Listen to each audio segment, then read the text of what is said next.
Olá, estudantes do 5º ano. Tudo bem com vocês? Estão preparados para mais uma aula de geografia? Hoje a nossa aula é de número 16. Vamos verificar quais são os materiais que nós vamos utilizar para a aula de hoje? Então, hoje nós vamos precisar de um caderno ou uma folha de papel para você fazer as anotações, lápis, borracha, apontador e lápis coloridos, e uma mesa ou uma caixa firme para você apoiar o seu material. Antes de eu dar o tempinho aí para vocês pegarem o material de vocês, vocês já cumpriram todos os nossos combinados? Higienizaram as mãos, organizaram o ambiente em que vocês vão estudar? Então, um tempinho para vocês fazerem tudo isso.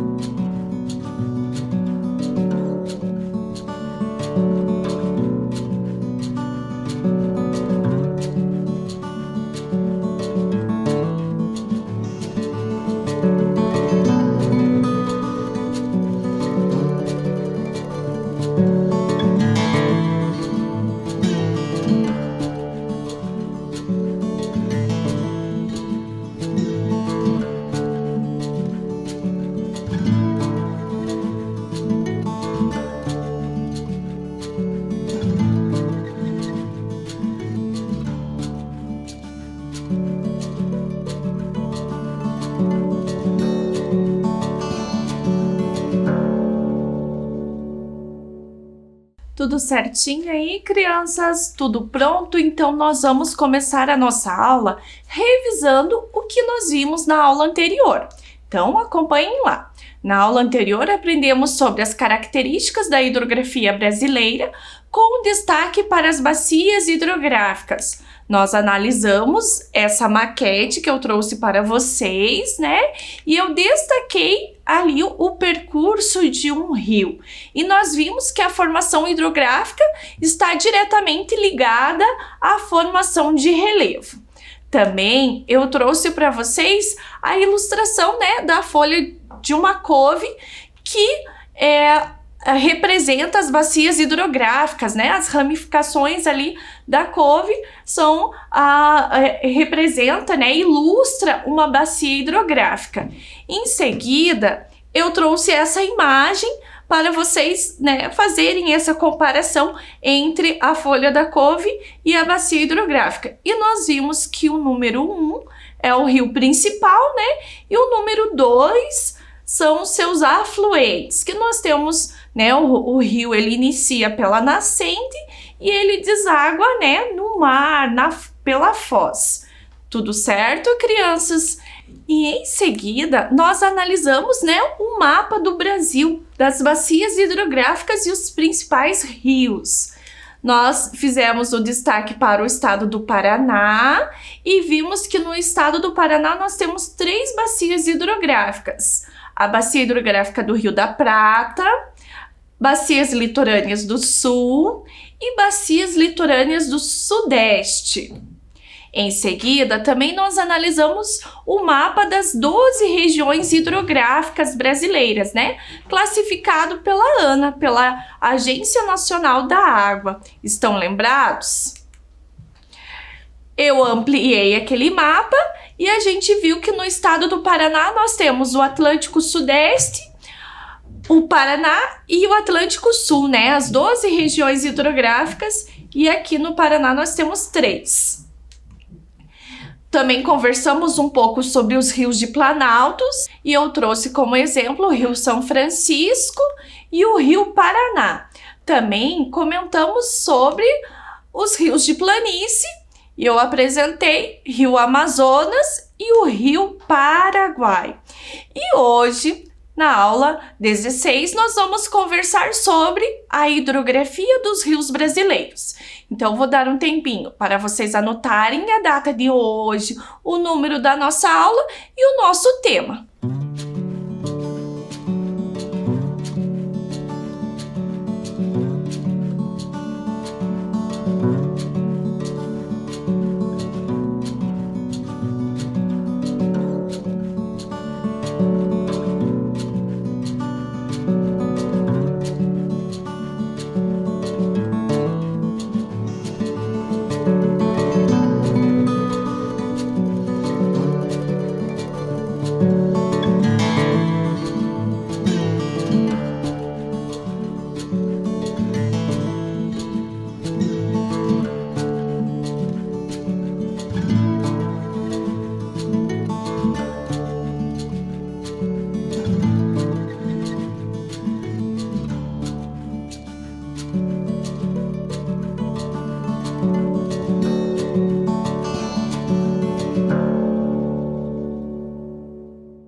Tudo certo aí, crianças? Então, dando sequência à aula, eu trouxe uma questão para vocês. A questão é o seguinte: você sabe para que são utilizadas as águas do rio? E aí eu pergunto para vocês: próximo da onde você mora, tem um rio? Como é a água desse rio? Esse rio ele é limpo ou ele é poluído? Esse rio tem peixes? As pessoas costumam ir pescar nesse rio? Como é? Então, além disso, para onde será que vai, né, as águas desse rio? E como elas são utilizadas? Então, vou dar um tempinho aí, né, para vocês pensarem nessa questão e eu já volto.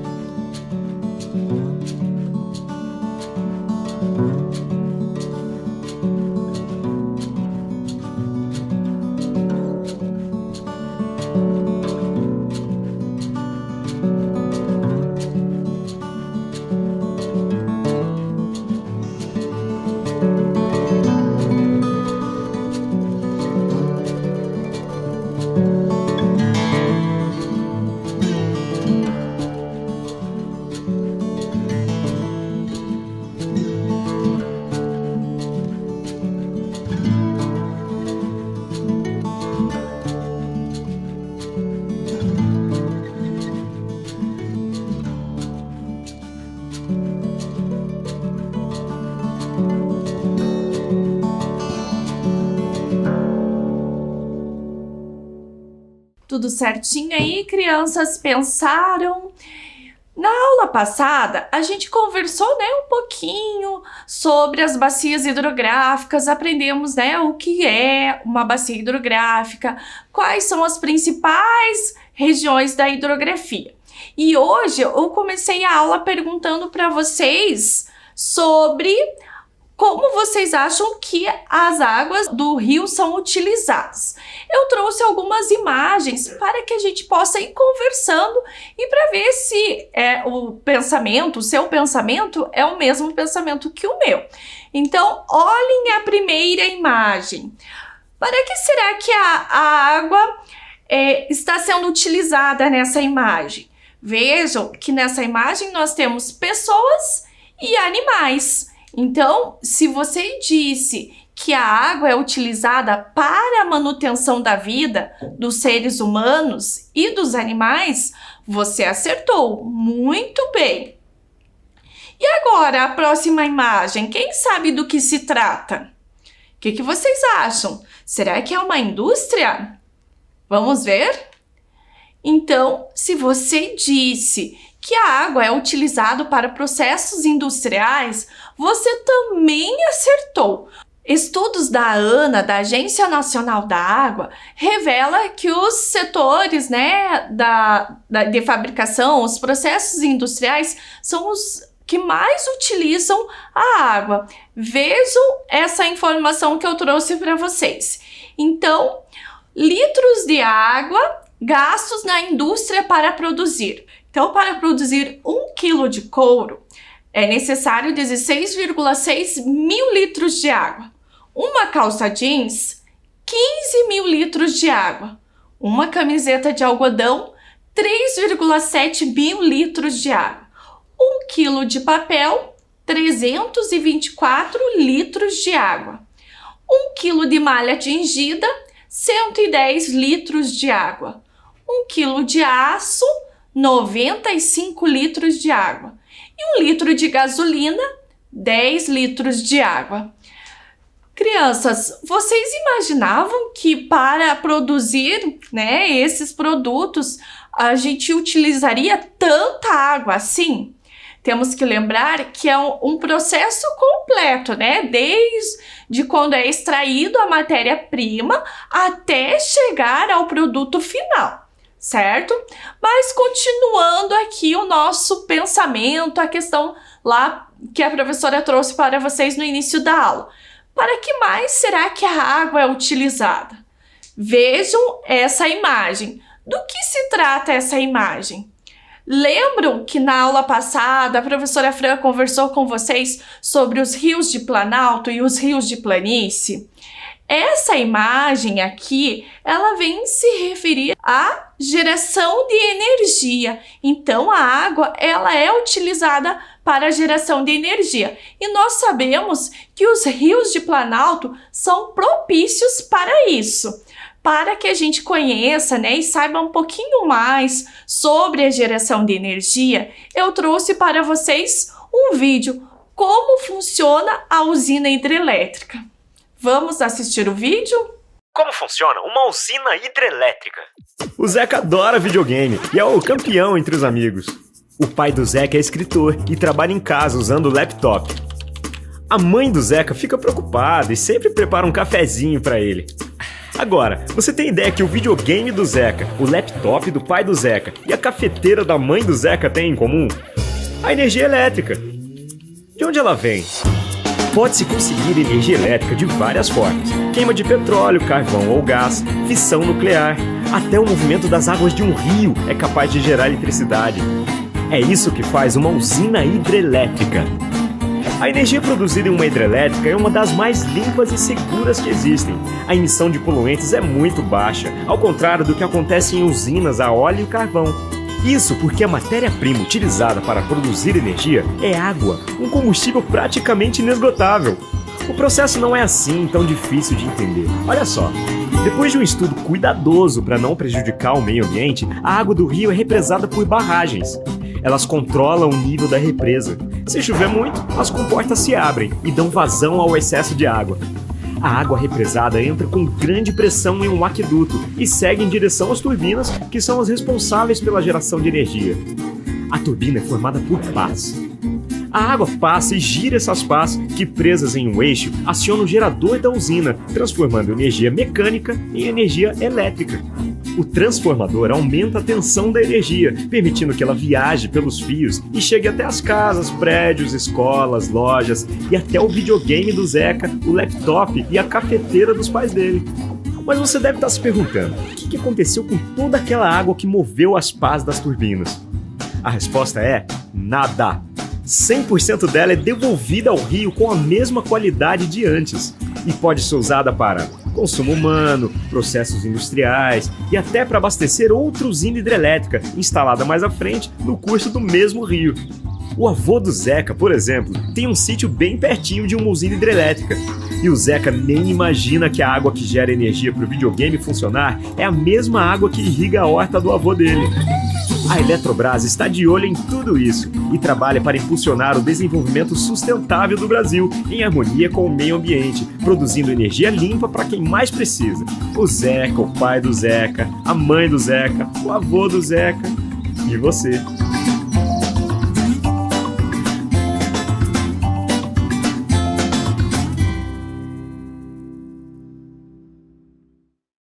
E aí, crianças, vocês gostaram do vídeo?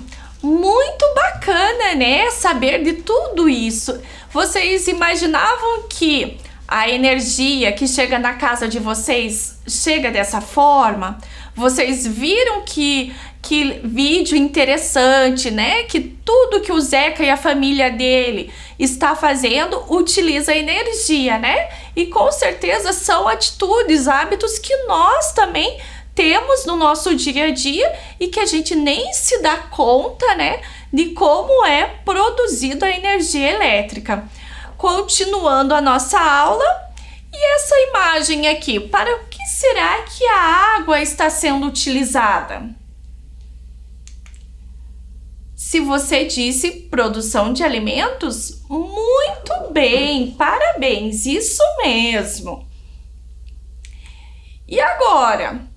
E essa imagem, lembram do vídeo do Zeca?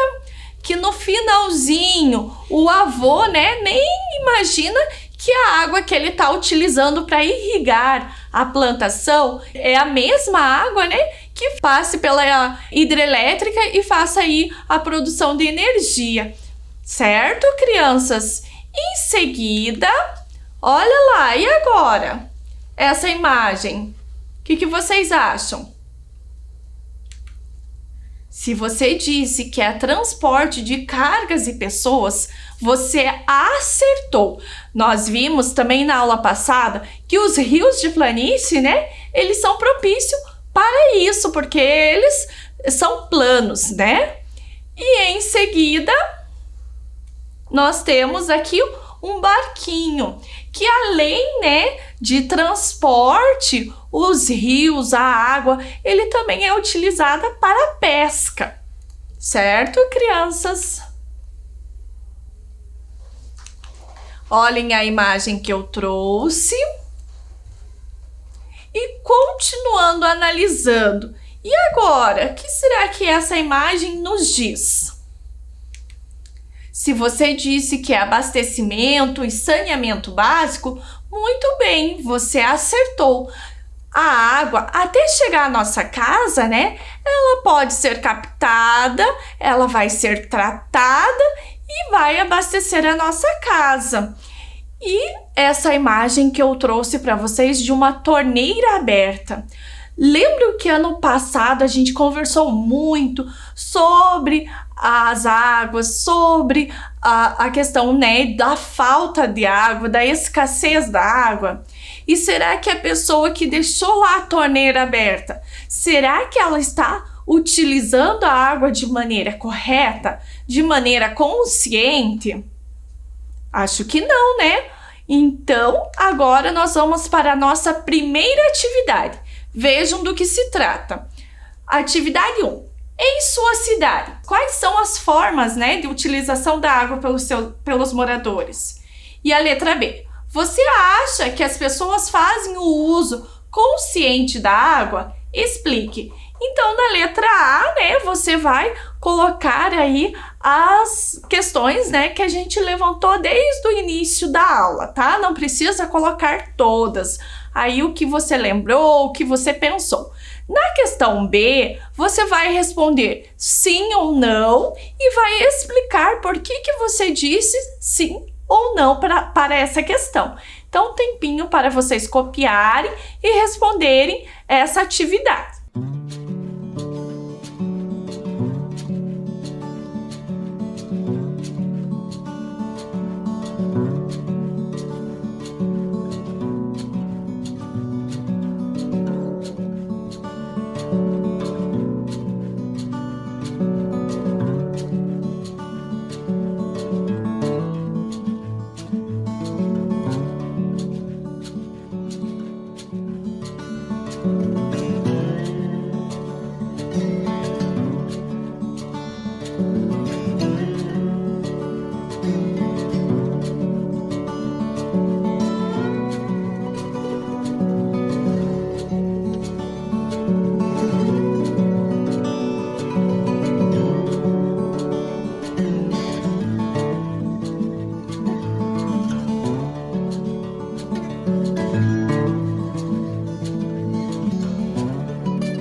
aí, crianças, vocês conseguiram responder a atividade?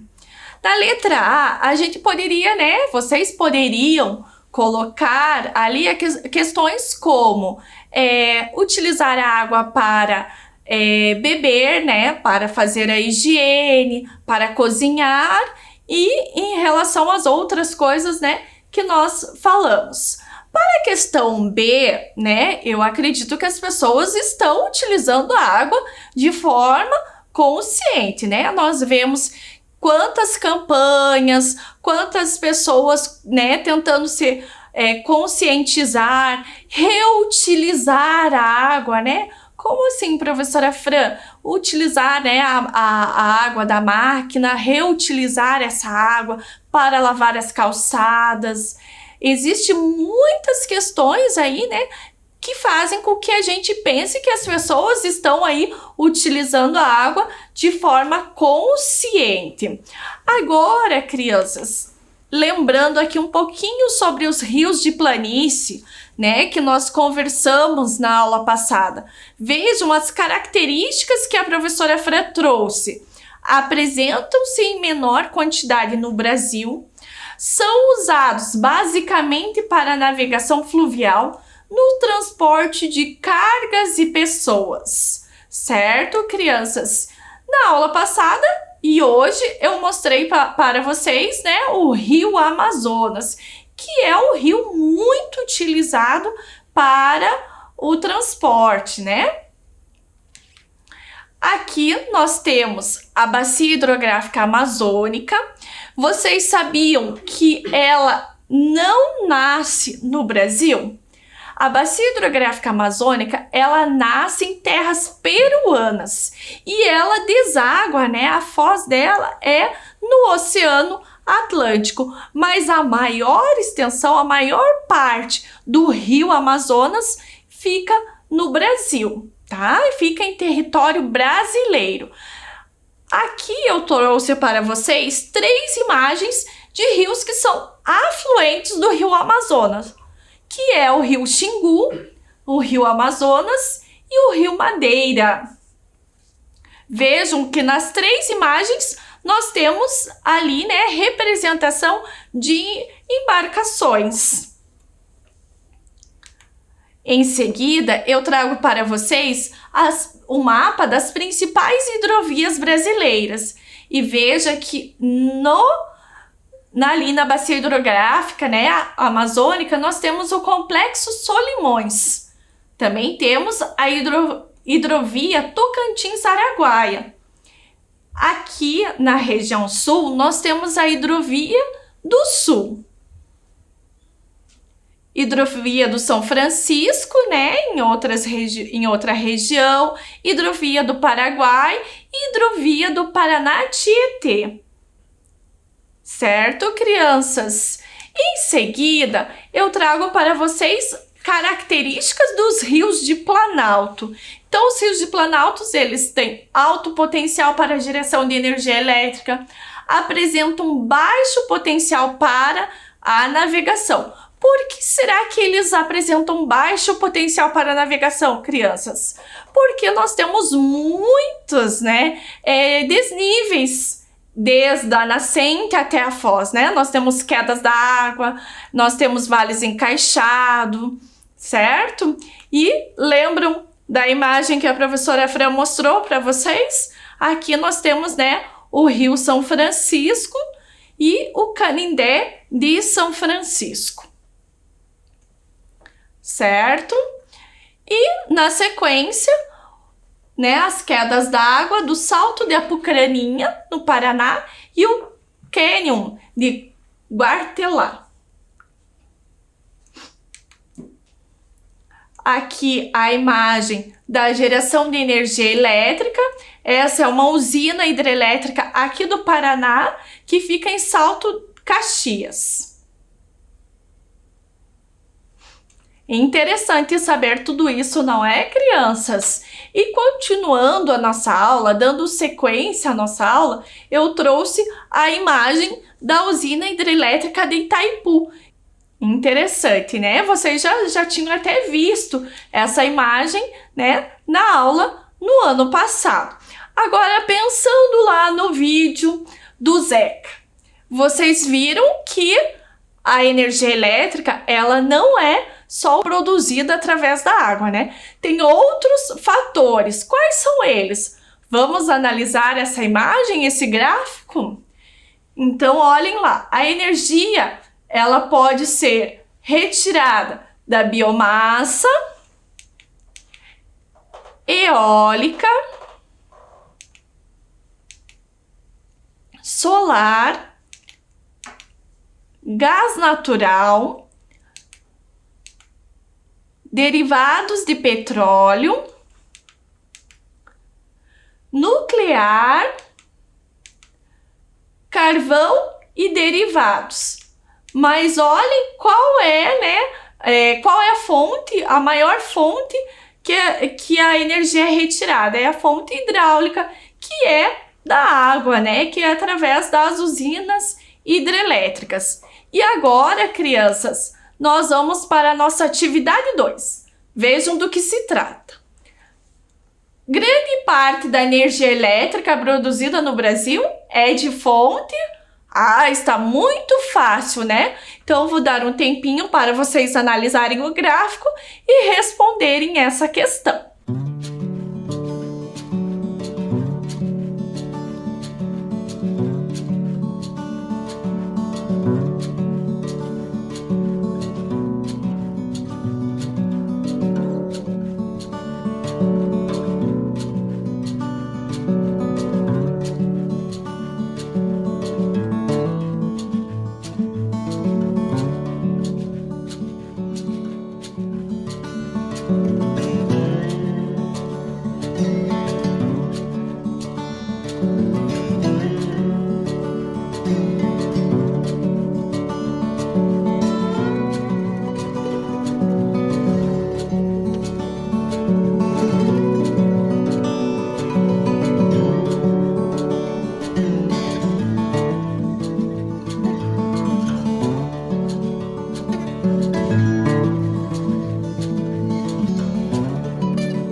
certinho aí, crianças? Então vamos verificar se vocês acertaram?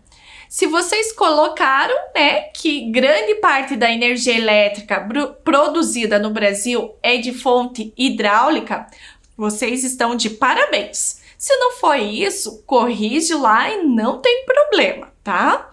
E agora a questão B. E a energia renovável menos utilizada na produção de energia elétrica no Brasil é a... Então, vocês vão analisar ali o gráfico para poder responder essa questão e eu já volto.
Certinho aí, crianças? Então vamos ver?